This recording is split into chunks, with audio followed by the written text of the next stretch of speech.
What's going on, family? I'm just here to remind you that you can get yourself a copy of my new book, On the Shoulders of Giants, Volume 4 of the Caribbean, by visiting my website, www.ontheshoulders1.com, and help support me as I continue on my mission to make sure that my people have our information, even though, there are many people trying to stop us from learning our history. But hey, we can teach ourselves, and one of the tools we can use is my new book, On the Shoulders of Giants, Volume 4, The Caribbean.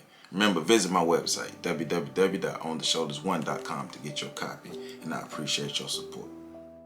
Mr. John P. Parker, abolitionist, inventor, entrepreneur. In 1827, a black woman enslaved in Norfolk, Virginia, gave birth to a baby boy named John P. Parker. The father of John P. Parker was a white aristocrat in the state of Virginia. At the age of 8, Parker was sold away from his mother to a plantation in Richmond, Virginia for 6 months before being sold again to a plantation in Mobile, Alabama. Parker and other people sold to the plantation in Mobile were chained together and walked from Richmond, Virginia to Mobile, Alabama.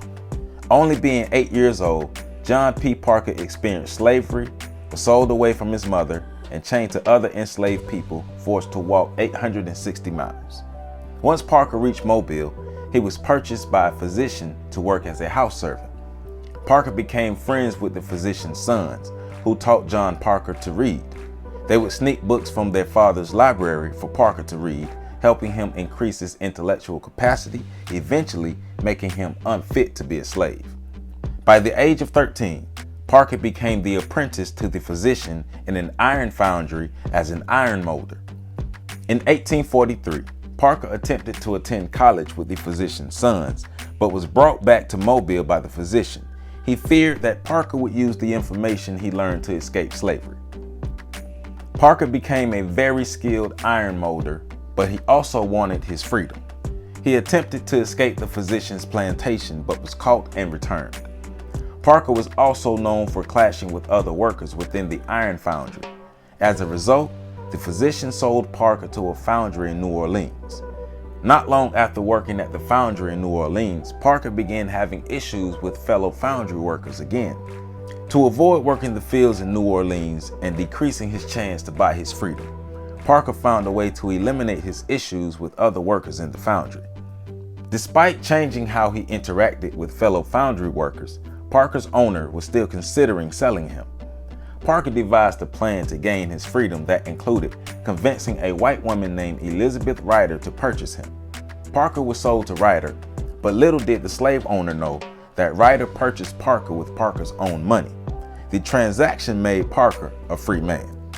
With his freedom papers, Parker traveled north to Indiana and then to Cincinnati, where he began working in a foundry and helping black people escape slavery via the Underground Railroad. In addition to working in a foundry, Parker was also a barber. As a conductor on the Underground Railroad, Parker helped many black people reach the north using the Ohio River. He was known for traveling the river south into Kentucky, bringing back people to freedom. There are stories of Parker fighting off slave masters, helping young black girls travel the Ohio River, and even sneaking into a slave owner's home to take a baby so its parents could escape the plantation without the child being used to hold them hostage. Parker moved from Cincinnati to Beechwood Factory, Ohio in 1848, where he opened and operated a general store for 2 years. Parker also married a woman named Miranda Bolden in 1848. The couple produced 8 children. He moved to Ripley, Ohio in 1850, where he worked at a local foundry and also worked with the abolitionist Reverend John Rankin, continuing as a conductor on the Underground Railroad. Between 1850 and 1863, John P. Parker helped over 1,000 black people gain their freedom. Parker did partner with other abolitionists, but he avoided working with church groups because he didn't think they could ultimately be trusted. In 1854, Parker used the iron molding skills he gained at the age of 13 to found his own iron foundry, the Ripley Foundry and Machine Company, where he molded iron, created plaster moldings, and manufactured and repaired side valve engines. In 1863, Parker, along with a number of black men, joined the Union Army. Parker was assigned to be a recruiter for the 27th Regiment U.S. Colored Troops until the Union won the Civil War. In 1871, Parker, along with a man named William Hood, founded the Phoenix Foundry, a business that lasted until 1889. Between the years of 1871 and 1889, the Phoenix Foundry was able to employ around 10 to 25 black employees.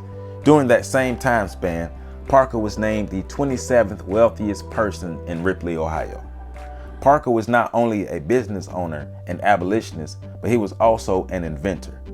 He patented the tobacco press in 1884, the portable tobacco press in 1885, and the soil pulverizer in 1890.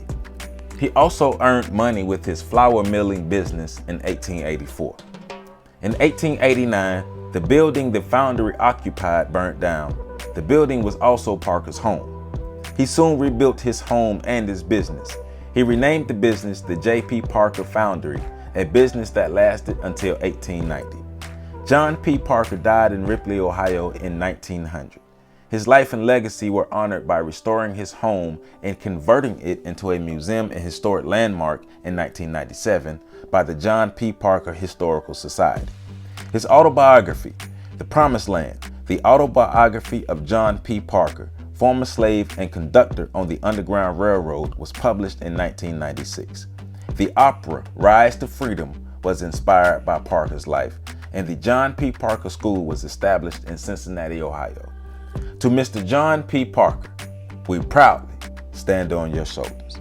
For more information, make sure you visit my website at www.ontheshoulders1.com. You can support me on Patreon at patreon.com/OTSOG and hit that heart button up under this video. Oh yeah, and I can't forget, get your copy of my latest book, On the Shoulders of Giants, Volume 4, The Caribbean, while I'm telling the stories of sung and unsung heroes of the African diaspora who contributed to the betterment of their people throughout the Caribbean. So, I see y'all later, and I love y'all.